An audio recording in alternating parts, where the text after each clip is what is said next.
Hey everyone, it's Ben Hardy here, and in today's video, I'm going to be reviewing a used Tesla Model S Plaid. This is one of the cars that has depreciated more than anything else that I have seen. It is crazy how cheap these Plaids are getting. Before we get in this video, I want to give a huge shout out and thank you to the Larry Schmiller Chevy here in Murray for giving me some time with this car. I'll include a link to their website in the description down below so you can check out this Plaid and the rest of their inventory. Also include a link to my car buying guide. Let's get into it.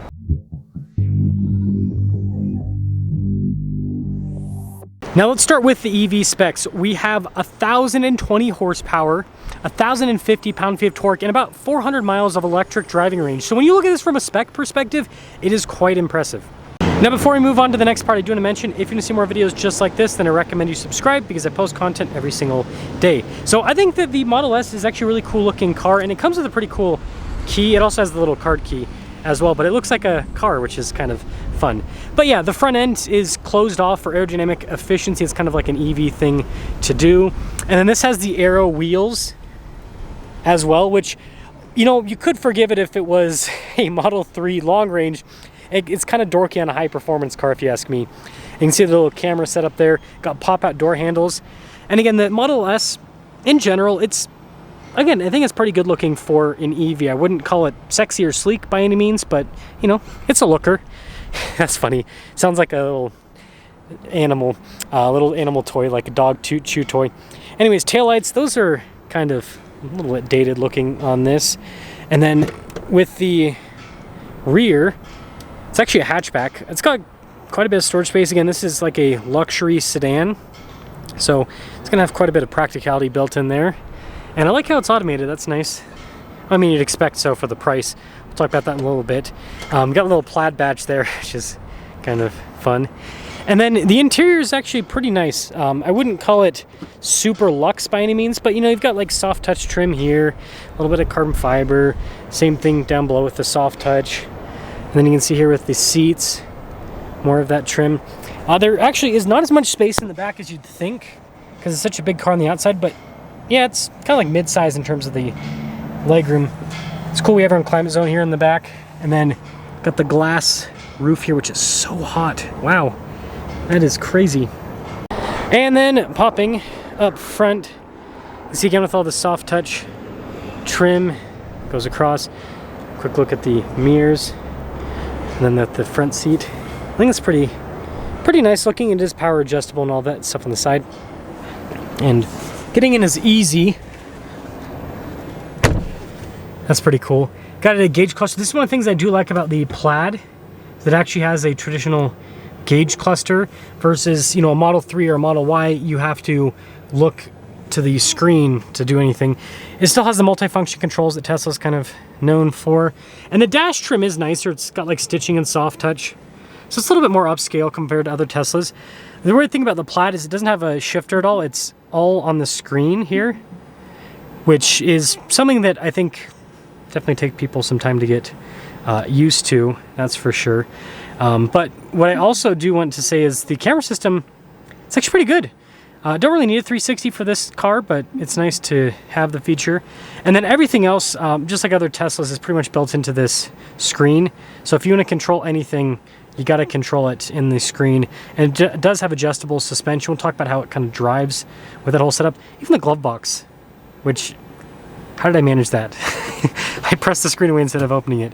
But yeah, it's very kind of like electronic, futuristic. I don't want to know how much this costs to fix like a functions break. Like, I don't know, the glove box, for example. Or let's just say that the screen breaks. Then you can't do anything in the car. That's just, I don't know, interesting. There is kind of some storage down below, more of that like carbon fiber trim. And then again, we got a premium headliner. So you guys can see this is a pretty nice car overall. That's the point of showing you guys the Model S Plaid. It's the Model S, just a little bit fancier. Now, this Model S Plaid, brand new, was over $130,000. I'm gonna say that again, brand new, over $130,000. Now this has just under 40,000 miles on the odometer. I want you guys to let me know in the comment section below what you think this is going for now. And it is just over $60,000. So this has lost over 50% of its value in just 3 years, because this is a 2021 model year and just over 30,000 miles. And again, that's, you know, the retail range. Who knows what trade-in is? I'm sure there's, you know, a pretty decent gap with retail and trade-in on Teslas, because just like other cars that are not considered to be all that reliable, there's usually a bigger gap because the dealership expects to have to spend more money in reconditioning to fix stuff. Just kind of something to know. Like Range Rovers, for example, have a big gap between trade-in and retail because a lot of stuff usually has to be fixed on them to retail them. Anyways, let's drive it and see if it drives like 60 grand. Plaid, plaid, plaid. I do like the squeaky toy sound when it locks. I think that's fun. So, it's been a couple years since I've driven one of these. Oh, what mode is this in? That was extra touchy. That's why. Let's put it in chill mode for a second. Just like vroom into one of the trucks.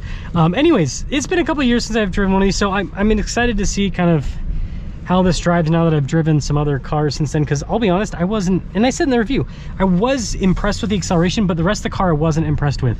I feel like the rest of the car was super disappointing. I forgot the turn signals are on the steering wheel. Oh, I hate that. Anyways, but yeah, the rest of the car is kind of disappointing. The suspension was so-so, and the interior so-so. I still agree with that comment on the interior. This is a pretty disappointing interior when you consider that, again, this was over $130,000 brand new. Like, this is the type of interior that befits a $50,000, $60,000 car, which is what this is priced at now. It's almost like the market kind of understands reality a little bit better than the manufacturers sometimes. Oh, the turn signal canceled. What the heck? Okay, this is kind of angled like crazy. Okay, there we go. I was worried about scraping the front end. Yeah, cannot get out. Man, even the chill, so that's the chill mode, and that was like full pedal in the chill mode. That is faster than a lot, like this is faster than a lot of cars. Not fast enough to make you sick, and it's not fast enough to make your passenger need a change of underwear, but, you know, solid. The rest of the car, it's not bad, but again, I'm comparing this to other cars that are $130,000. Like, I think Mercedes S-Class, when I think that price range, and a Mercedes S-Class has a much nicer interior and just is so much more comfortable. The suspension on this, you think with, you know, being adjustable and everything, that they do a pretty good job with the damping. It's horrible. For it's not like uncomfortable. Like, this is a great daily driver car, but again, just comparing to other cars, it's really disappointing. You know, that whole thing with the Tesla Model S Plaid being a one-trick pony, I definitely think there's some truth to that. If I owned one of these, I'm gonna say this right now, if I owned one of these, I think I'd have to, people would be disappointed in me, I think I'd have to have it in chill mode. Because the other modes are just, here, I'll put it in sport mode. Let's see. I mean, it's not too touchy. The Plaid mode was definitely too touchy. I keep forgetting the turn signals on the steering wheel. Yeah, I mean, I could probably do the sport mode. Yeah, the sport mode's not too bad. The sport mode's pretty reasonable.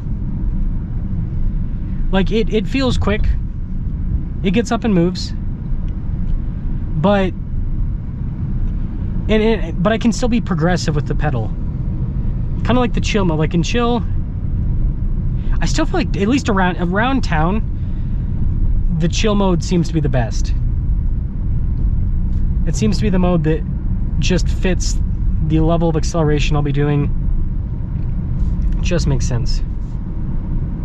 Sport mode feels a little bit too aggressive. Yeah, because I almost, like, the feeling I get with the sport mode is the car's go, go, go. Like, that's what the car's saying.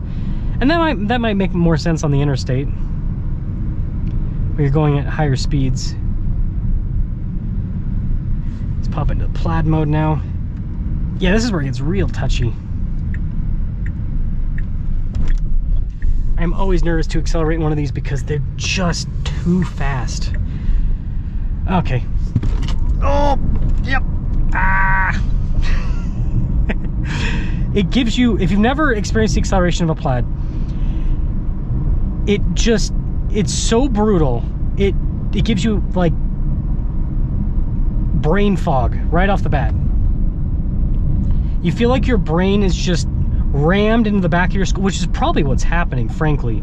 Your brain is just rammed in the back of your skull, and then you're expected to continue to drive.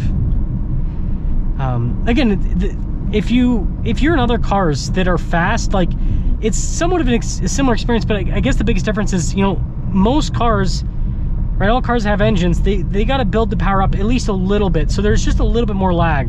There's zero lag. Like, lag does not exist. Tesla Model S Plaid does not know what lag is. It's foreign to it.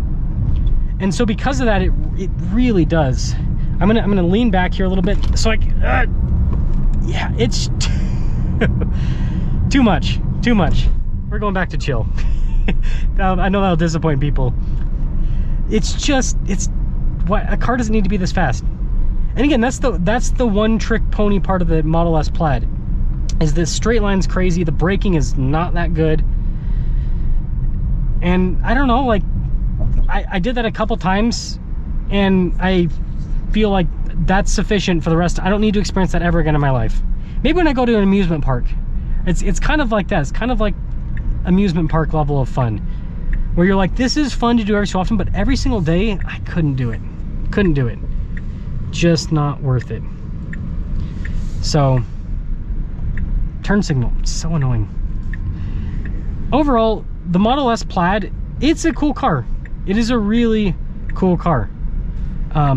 It drives really well for, not for the price point that it was brand new, but for, again, looking at this as a $60,000 car, I think this is actually really cool. Like, I'm still not a fan of EVs just because of the, I mean, I don't want to know how much this stuff costs to replace. So the reliability, short-term, long-term, like, as soon as it's out of warranty, like, ooh, sounds expensive. And then, again, I've said this in the past, I don't want to know what happens to the human body when you sit on top of a battery pack that's just radiating energy. That's, again, these battery packs are so huge. If you don't understand how much electricity is flowing beneath your butt cheeks, a house uses, so like this battery, a household would take probably like 3, 4, 5 days to use this amount of electricity, depending on the household. That, like, but it's just, and it's not just like the car's using, like, if you do one road trip, like 400 miles, you just used 4 days worth of household electricity in that 400 miles. And then on top of that, like, all that energy is just sitting underneath you. I don't know. These electric cars, they make me uncomfortable. And I wonder if that's why Tesla people are so weird. Like, again, we'll see. Like, there needs to be research done on this, but I wonder if if the radiation is like rotting their brains or something, but by sitting on top of a battery pack all day. Who knows? Who knows? Time will tell. But either way, if you're into electric cars, I don't think buying a new one makes any lick of sense because they are so expensive and depreciate so much. But this used one, 60 grand for 1,000 horsepower. I'm not saying it's a great deal, but I could see how some people could be tempted by that. Let me know your thoughts.